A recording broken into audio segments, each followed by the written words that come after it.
Driss, moi je sais que t'es un peu pervers sur les bords. J'ai lu ta bio Twitter, il marquait que t'aimes les voitures rapides, mais je sais que t'aimes aussi bien cette espèce de petit camion là. J'aime aussi bien, j'adore, tu veux dire. Moi, je trouve ça absolument génial. Pourquoi? Parce qu'aujourd'hui, compliqué de rouler avec des supercars. Je te l'accorde. Voilà. Puis ça coûte cher aussi, on ne peut pas tous rouler en supercar. Sans même parler de ça, après, tu as un véhicule qui est surdimensionné aujourd'hui pour ce que tu peux en faire. Il y a aussi, la plupart du temps, ce sont des 2 places. Là, pour le coup, bah, écoute, tu peux rouler pratiquement partout.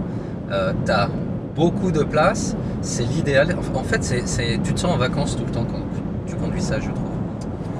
Voilà, donc on essaye aujourd'hui le Volkswagen T6.1, le facelift du Volkswagen Transporter. Ouais.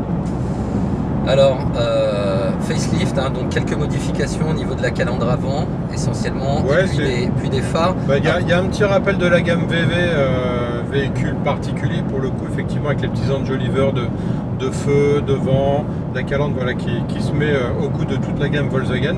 Même si on est dans la gamme Volkswagen utilitaire, on est à bord de la version véhicule particulier, hein, donc le multivan. Et puis, comme tu l'as dit, le facelift, il est essentiellement intérieur. Ouais, parce qu'il faut le voir, hein, de l'extérieur, c'est le jeu des 7 erreurs. Après, c'est aussi une grosse évolution en matière de technologie, parce que là, tu as absolument tout ce que tu peux retrouver sur un modèle comme la Passat. Là, typiquement, tu vois, c'est plus moi qui conduis, c'est la voiture. Ouais. Donc, on a l'aide au maintien de fil, on a le régulateur de vitesse adaptatif, tu as l'aide au stationnement, tu as également l'aide au stationnement avec une remorque. Donc là, il faut que je reprenne le volant. Alors, je ne sais pas si on a le volant capacitif, ça c'est quelque chose qu'il faudra qu'on regarde.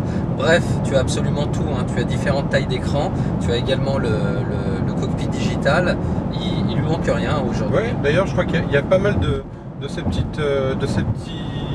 aides à la conduite et équipements multimédia qui sont quasiment des premières sur le segment, hein. Il y a peu de vannes comme ça qui sont aussi bien équipées.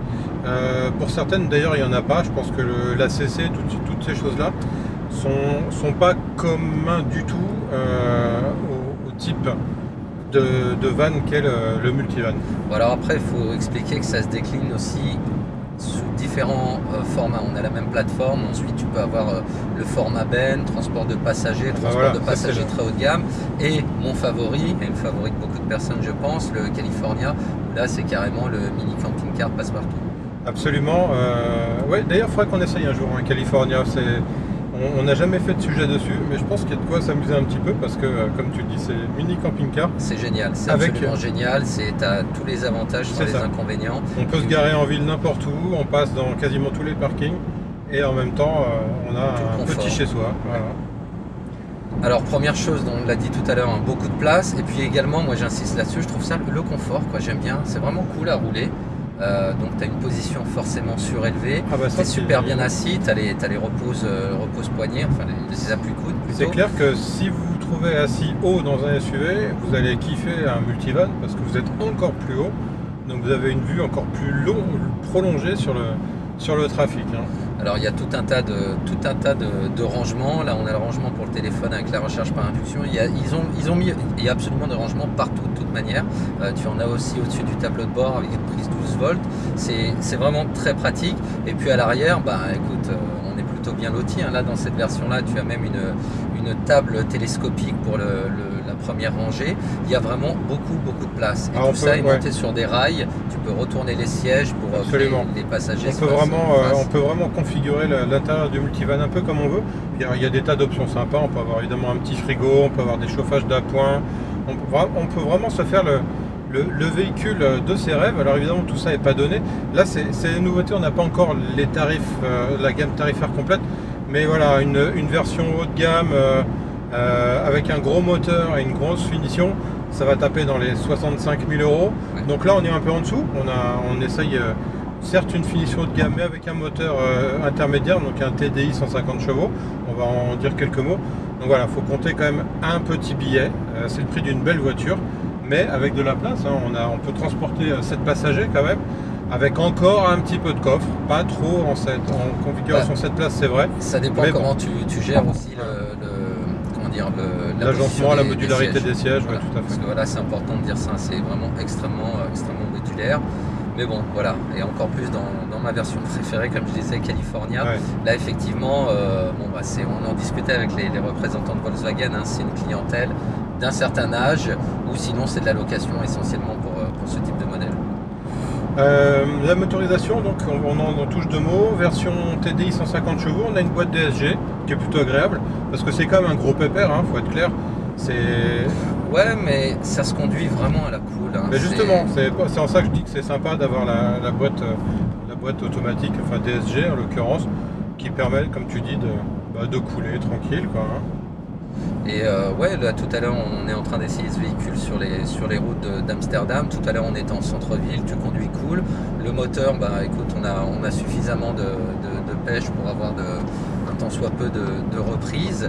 Là sur autoroute, pareil, hein, tu sens pas bon. En même temps on n'est pas chargé.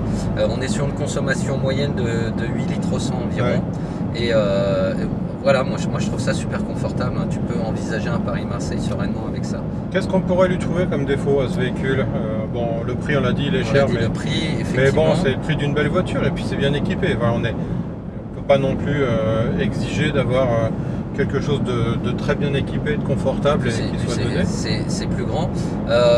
Une chose un peu remarquable et plutôt atypique, hein, c'est que Volkswagen a réduit la puissance des moteurs. Donc ça reste les mêmes blocs, mais ce sont des blocs moins puissants. Donc tu as de mémoire 90, 110 et 150 chevaux. Ouais.